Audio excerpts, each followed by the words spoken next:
Welcome to the Fantasy Football Profit Podcast, hosted by Craig Phillips and Jeff Torrey.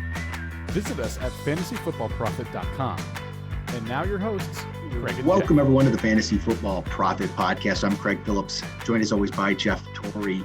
And today we're talking some more auction drafts, which again, we've talked about the last few times we've done is we love auction drafts. I think they're the best things in fantasy football.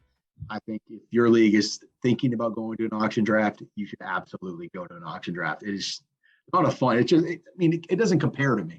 The snake draft's fine, all right, but it's just so much more intense. It's so much more enjoyable. I feel like in an auction, you can get all kinds of players, and that's why today's episode we're going to talk about like different strategies that people use, and just mainly the people that you go into it with a certain strategy. I'm going to do this kind of strategy. We're going to talk about just a couple of these, what we think, if we think they're valuable, think we should try them or not. So let's jump into this thing, Jeff. First, I'm going to start out like I think is probably one of the most common, popular strategies in auctions, and it's been around for a while. And it's basically the main name and go with studs and duds. A lot of times you spend all your money on a couple guys at the very top. It might only even be like two guys, no matter how much you're spending, maybe three. Then the rest of your guys are bottom of the barrel, $1-2 players. So with this strategy, obviously you need a hit on the top guys, but you're going to go big. This year I want Jonathan Taylor. I'm going to get Jonathan Taylor. I'm going to get Dalvin Cook, and I'm going to get, Jamar Chase, and maybe I can make that work and everybody else is $1. How do you feel about that, Jeff? That kind of strategy, is that something you like to ever look to do? And if you do, does it work? Yeah, I mean, I think early on, I definitely have done it. It works out a little more if, I don't know how to say this correctly, but if your draft mates, maybe it's an early on league, because if you can get a lot of value late, this one does work quite well. If it's a very seasoned group that you're going to be drafting with, it works a lot less of that way, because they make sure that you don't get anything for free. But the only thing, the big one that can hurt you is injury. So personally, early on, you get most bang for your buck with running back, right? But it also happens to be the most injury prone position. So this is where you can get into trouble. I can easily get a Jonathan Taylor and say a Cook. Cook knows that he gets banged up. Anything happens to Jonathan Taylor, say like, in the past, I'm trying to think of all the people that have gotten hurt that you drafted. And then you have to figure out how to readjust. For me, right? It started with Jamal Charles. It started with players like that. I went big on one guy a lot of times, but they got hurt. Yeah. So it absolutely can work. I think that you have to still pick correctly on the studs that you're going for, right? So I think Jonathan Taylor is a great example, because I do think that he's relatively safe. He's young. He doesn't really have an injury background yet. The offense is directly like formed around him. You know that if he's healthy, he's going to be great. So I like that one. Like, I don't mind overpaying for Jonathan Taylor. And then on top of that, picking other guys that you think are relatively safe and have high upsides. I think you absolutely could, because later on you can easily find other wide receivers to kind of fill in. And we all know, like, neither of us usually like to pay or overpay for quarterback, tight end. I think in this situation, even more so, tight end is kind of, a grab bag of people. So I think that this year that actually could work quite well. You just have to make sure you don't hit the injury bug. It really can like derail your whole season. But even when I say that, you have to be active on the waiver wire. That would be true for almost any of these, but that one even more so, because it's kind of like trying to add the fourth stud. Say you go 3 heavy, trying to get that fourth guy to improve your team. So it takes a little more work when you're in season, in my personal preference. But yeah, I think it absolutely can work. And I've done it before. It all depends on who you like and what the prices look like when you're leading up to the game. So I think it can work. Yeah, it's just I think you do open yourself up for injury big time, and injury could kill your season. Like this, I think this was the strategy. Maybe it brings the most winners, but it also could bring the most last place finishes. You know what I mean? It's just like it can go either way on you.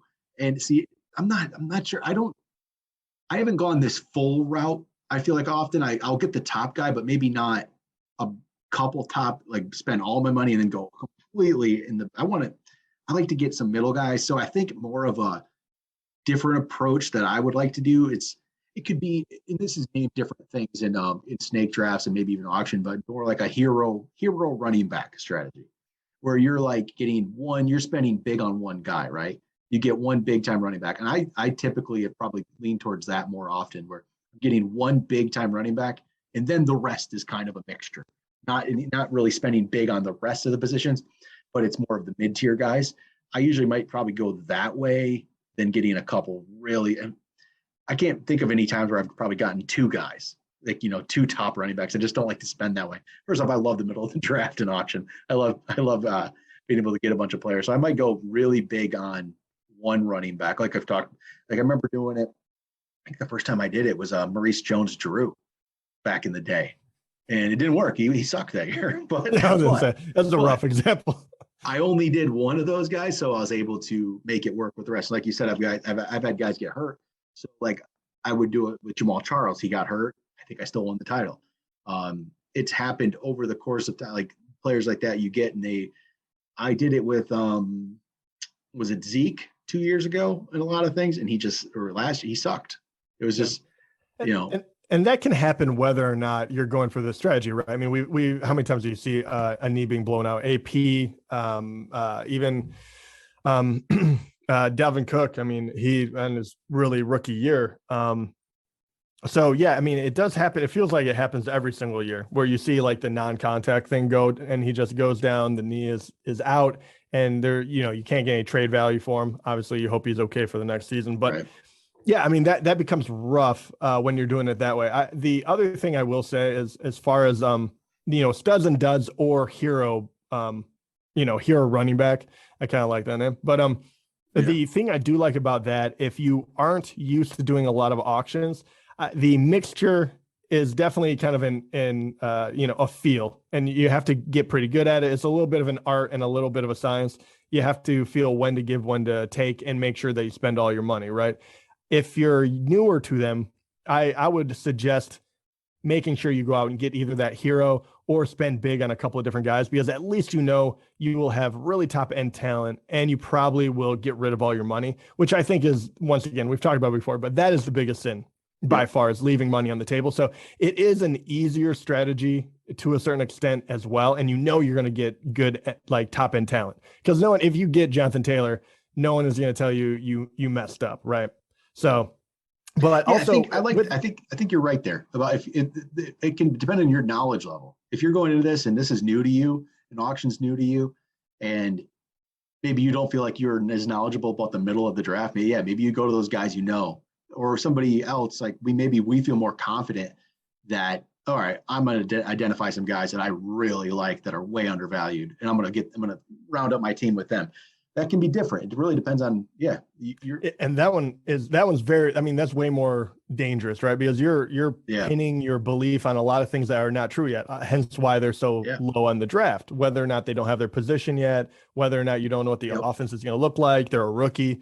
So I would say that. And the last thing I will say, just to kind of reiterate it, when we're talking about the studs and duds or the hero, make sure they are a difference maker, right? I mean, you could spend a lot of money on a Najee Harris or something because he's relatively safe. Like, he's going to get a lot of carries, and you don't really care if he has a huge, breakout game or yardage per clip. But at the same time, that is not why I'm paying that money. That wouldn't be that part of that strategy, right?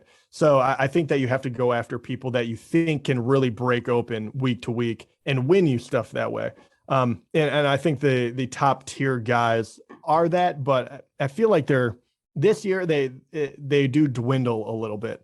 Like, you can name kind of like 3 running backs before you kind of get like scared off.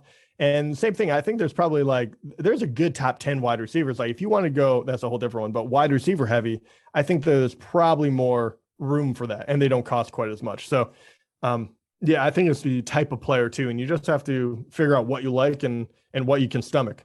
So if you go big on only a couple of guys, they have to be game breakers. And that's the studs and duds one. Absolutely has to be game breakers. So another one that's out there is the sit and wait approach. You let others spend the money, and then you go attack the middle of the draft, maybe in the middle value, without getting anybody near the top. So that one isn't, be honest, I don't think I recommend that. I think you do. How many fantasy titles are won without, yeah, you might, maybe you get a stud player in that middle round, but you're guessing. Fantasy championships aren't won with just a well-balanced team. You have to have a couple studs to win you a title. And I think, and that's what we've talked about. Like if you go back and listen to our beginner's guide to fantasy football auction drafts, I tell you, don't sit around and wait. I don't think that's the way to go. I think you miss a lot of stuff. And then your values maybe aren't even that good in the middle. I don't think so this is this kind of strategy. I don't think it's something I would recommend. I don't know. I don't like to sit and wait. No, sitting wait. I think that's the quickest way to leave money on the table. And if you're going to do that, and there's nothing wrong with liking a lot of guys in the middle, right? I mean, there is a lot of talent there, and then you think you can break out. I don't mind that necessarily, but but if you're going to do that, make sure you might have to overpay on a bunch of those guys. You probably will, because they'll be coming at the end of tiers. And then that's when people back off and you're like, well, I want to get all these other guys. Like you have a whole roster planned out, and then you won't spend an extra $10 on one of the better ones on your team. That is where you get in trouble. You still have to, like, if that is what you're going to do and you've waited all this time, you absolutely have to pay what is ever necessary to grab those guys that are on the lower tier that may be in that middle upper section. I'm trying to think of a good example of what that might be, but Mike Evans is the last one. Like he is the last person, or Tyreek Hill is going like number 10. Like you absolutely have to get someone like that and overpay for him probably, because he might be the last like second tier wide receiver. Yeah. Because if you don't, then all of a sudden it just goes all away, and then you'll leave $30 on the table because no one else has money to bid you up. And you have a lot of guys you like, but you could have spent it and got a better player. And, however you look at it, I think that is a failure of a manager. You have to get the most bang for your buck. Yep. And so another one I'll bring up, which I don't really think, I know people when they think about draft strategy, this one gets brought up, but so there's always the zero running back strategy. I just don't feel like that's a good auction type thing. I think I can see that being a snake draft type deal, where you're going to draft wide receiver early, and then you get one of the backs later. Explain that quick before you go any further. Yeah, explain what they actually mean by zero. Well, zero running back, so misleading. It's more of like it can depend. People can take it whatever way they want, but very minimum, you're going maybe the first 2 rounds without a running back, sometimes first 3 rounds without a running back in a snake draft. And I don't think that's something that people, and then you're getting, I don't know, maybe the first running back you get ranked in the 20s, maybe this year that could be Elijah Mitchell. It could be J.K. Dobbins, which doesn't sound terrible, right? But that's where it could end up being. I just don't think that's a very great, I don't think it's like a viable auction draft strategy. I don't think you need to do that in auction. I think that works in snake when you get one pick and then you let picks go by and you're going to lose players. I don't feel like that's something you need to do, because you can go out and get some guys. You just don't need to wait that long for running back. I'm never the biggest zero running back fan anyway. But I can see how people like to do it. I just think in an auction, it's not something you need to go after. It's just not something I'm going to recommend either. I personally just say in all these strategies, I just kind of think it comes down to more balanced approaches are the way. Like I like to get that more of that hero running back strategy. You get that top guy. Maybe it's a receiver. Maybe you get one of each. I don't like to go completely crazy either way. I like to keep it balanced and adapt as the draft goes on. So I think that's really what ends up being is maybe you have an idea of what you kind of want to do, but have a backup strategy in place that, maybe this doesn't plan out. I got to go to this and move on to this. So I think that's the biggest key with auction is you have to be much more adaptable to how the draft is going than a snake. Yeah, I agree. I think the only thing I would add to that is in the snake, if you're going to go zero running back anyway, just go after the guy that is going undervalued, right? Like as soon as a guy starts getting bid up and you realize he's $10 underneath, say, oh, well, that's going to be my guy now. go after him. If he gets to, pretty much you're bidding on every single running back and you say, whoever goes under, that's who I'm going to take. Like there's like you said, there's no reason to just say, I'm going to let every single one go and let everyone get whatever price he comes at. And then I'll worry about it later. Cause it doesn't make any sense. So at that point, you're just saying, I have to get running backs on my roster. I want them, at a certain price. And then you just can't be picky. Yep. All right. That's about all I have for strategies. Unless there's anything else you like out there, Jeff. No, I like it nice and short. I think I think we could do this again because I would like to talk about a few more, but I don't want to make this one an hour I think long, what we should do, I think what we should do in the future weeks is jump in an auction draft and try out, go in there like with a plan in place. I think that going to an auction, that's what everyone listening should do before you go into one of these drafts. If you think studs and duds, studs and scrubs, whatever you want to call it, that sounds good. You know what? Go try it. Go see in an auction mock what you can come up with that strategy, what your back end, what your players will be. I think that's something good we should do here in the next couple of weeks. Jump in there, try one of these strategies out to see how it plays out. Yeah, I actually wouldn't mind trying that. Not a zero running back, but I wouldn't mind saying I'm going to go wide receiver heavy and then whatever running back falls to me. I think that'd be fun to see who I end up with. Yep. And how much money I end up with. I think basically what we'll say at most of the end of these auctions is I think the more practice you have with it, the better, because you just need to, especially when you're new to it, because every auction draft is different. It's not really, you're not going, and when you go to do auction mocks, you're not really going to do an auction mock to think, okay, now this is exactly the team I can get, or to help you to adapt as the draft goes on and how much different it is, because it's crazy. You just don't know. It all depends on the group of guys in there, but you could go do an auction draft with one group of guys an hour later do the exact same auction draft and be totally different. It's that crazy. It's really great in that way. And it does make me, once again, I like Snake. I have a lot of fun doing it, but you do enough of them like we do. And eventually you're getting ready to draft and already like, I was assigned the 7th pick and you're like, oh, the 3rd pick is the best. Like I already know what I could have gotten. Now I know I'm in 7th, and you kind of know the people you're going to end up with because, so it becomes a little more robotic. But then again, not everyone drafts quite as much as us, but auction is the spice of life, if you will. All right. Now I'm pumped. Let's do an auction up mock in the next couple of weeks here. Be good. All right. That'll do it for today. Talk to you guys next time.